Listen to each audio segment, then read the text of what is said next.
Hello student, oogenesis के बारे में बहुत सारी प्रॉब्लम्स बच्चों को आ रही थी, तो मैंने सोचा थोड़ा सा कोशिश करते हैं इसको ठीक करने की।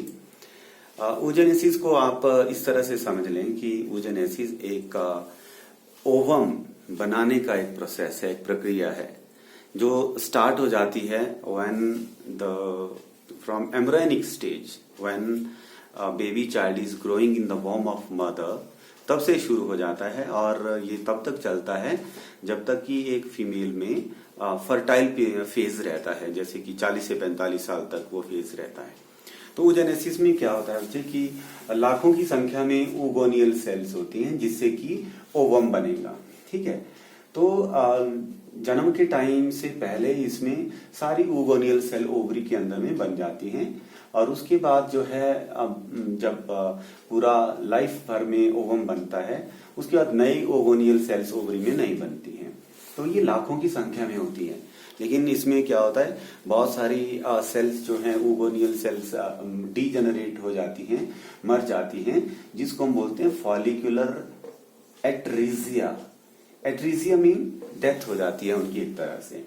तो 60 से 70 हजार तक oogonal सेल जो है ओवरी के अंदर में रहती है। तो देखिए जैसे बच्चे ये ओवरी की ये जर्मिनल एपिथेलियम है, ओवरी समझ लें इसको। तो इसमें क्या होता है, ये oogonal सेल्स जो हैं जब ये डिवाइड करती हैं इस तरह से एक लंबी सी रो सेल्स की बन जाती है। इसको हम एग ट्यूब भी बोलते हैं, जो कि एनसीईआरटी में अभी नहीं दिया है। तो उसमें से क्या होता है, कोई एक सेल जो है, मान लीजिए ये वाली सेल जो है सेंटर में आ गई और बाहर वाली जो दूसरी सेल्स होती हैं they start surrounding this cells. ठीक है, तो मतलब सेंटर में ये सेल आ गई, बाकी जो सेल्स हैं इन्होंने इस सेल को चारों तरफ से घेर लिया। ठीक है, इस तरह से। तो जब ये बाहर सेल की लेयर बन गई, इनको बोलते हैं फॉलिकुलर सेल।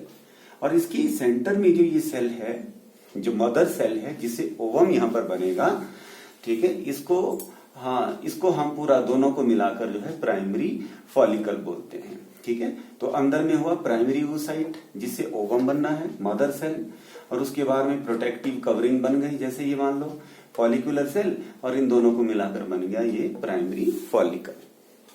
और फिर आगे चलकर क्या होता है, धीरे धीरे जो है इस फॉलिकुलर सेल में डिवीजन होता है। तो ये एक से एक लेयर में होता है, फिर 2 लेयर, इस तरह से लेयर्स बनने लगती हैं और इनको हम नाम देते हैं थीका एक्सटर्ना बाहर वाली लेयर, थीका इंटरना अंदर वाली लेयर, और उसके अंदर में वही वाली प्राइमरी oocyte है, अभी मदर सेल है।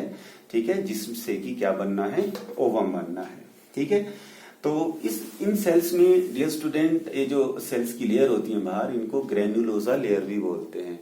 और उसके बाद इन सेल्स में कंटिन्यूस डिवीजन चलता रहता है और एक मल्टी लेयर स्ट्रक्चर जो है प्राइमरी oocyte जो सेंटर में है अभी, उसके चारों तरफ में इस तरह से बन जाता है।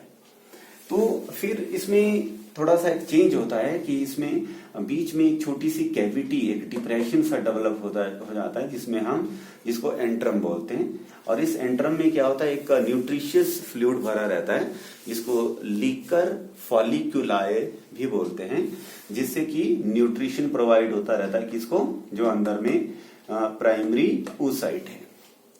ठीक है, जब इसमें एंट्रम बन गया तब इसमें टर्शियरी फॉलिकल बोल दिया। जब इसमें 2 लेयर थी, एक्सटर्ना इंटरना, देन इसको हमने सेकेंडरी फॉलिकल बोल दिया। जब सिंगल लेयर थी तो प्राइमरी फॉलिकल बोल दिया।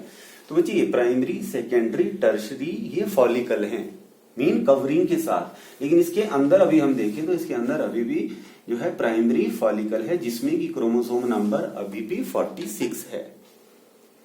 फिर उसके बाद क्या होता है, फिर यहाँ पर देखें आप, हम यहाँ समझने की कोशिश करते हैं इसको। ये प्राइमरी फॉलिकल है, क्रोमोसोम नंबर अभी भी इसमें 46 है, 46। ऑलराइट, अब इसमें क्या होता है बच्चे, यहाँ पर मियोसिस शुरू होता है, जो रिडक्शनल डिवीजन होता है जिसको बोलते हैं मियोसिस। ये स्टार्ट होगा, मियोसिस 1 स्टार्ट होता है यहाँ पर। ये मियोसिस 1 कब शुरू हो जाएगा, जन्म से पहले ही बच्चे जो होगा, गर्ल चाइल्ड होगा, जन्म से पहले ही इसमें मियोसिस शुरू हो जाएगा और फिर मियोसिस आकर बीच में यहाँ रुक जाता है। ठीक है, और ये मियोसिस कब शुरू होगा दोबारा से, जब प्यूबर्टी स्टेज शुरू होगी और जब एडोलेसेंट एज स्टार्ट हो जाती है, हार्मोन की सिक्रीशन शुरू हो जाती है, तब मियोसिस 1 फिर यहां से आगे बढ़ता है। तो जब मियोसिस 1 होता है तो क्रोमोसोम नंबर यहाँ रिड्यूस हो जाता है। मियोसिस में आप जानते हैं क्रोमोसोम नंबर हाफ हो जाएगा। तो जब ये मियोसिस यहाँ हुआ तो इसमें जो नेक्स्ट जो सेल बनती है ये है सेकेंडरी oocyte, ठीक है। ये इसको प्राइमरी oocyte लिखना था मैंने, प्राइमरी oocyte, ये वाली प्राइमरी oocyte जो इसके अंदर में है, ये अंदर में है, ठीक है, इसी प्राइमरी oocyte।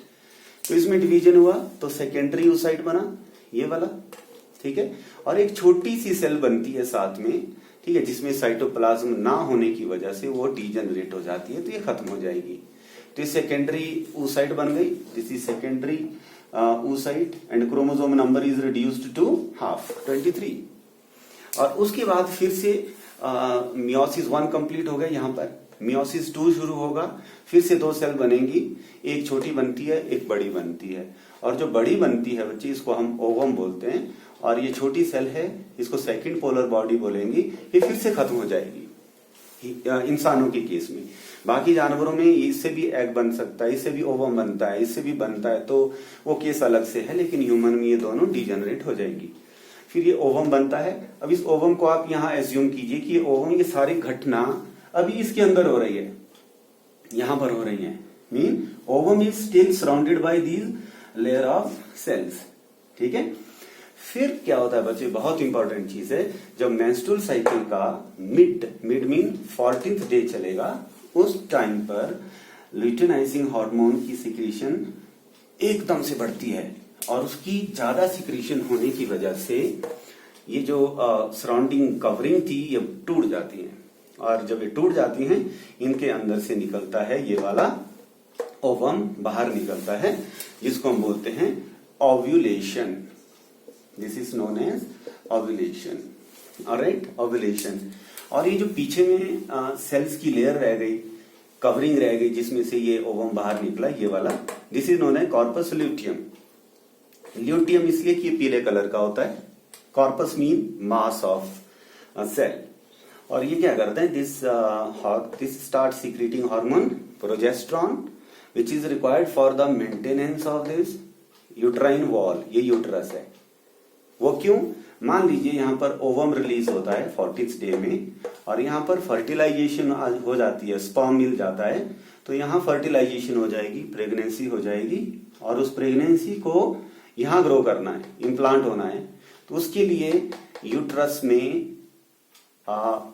ब्लड की सप्लाई इंक्रीज होती है, न्यूट्रिशन की सप्लाई इंक्रीज होती है, तो वो सारी चीजें प्रोजेस्टेरॉन यहाँ पर देखता है।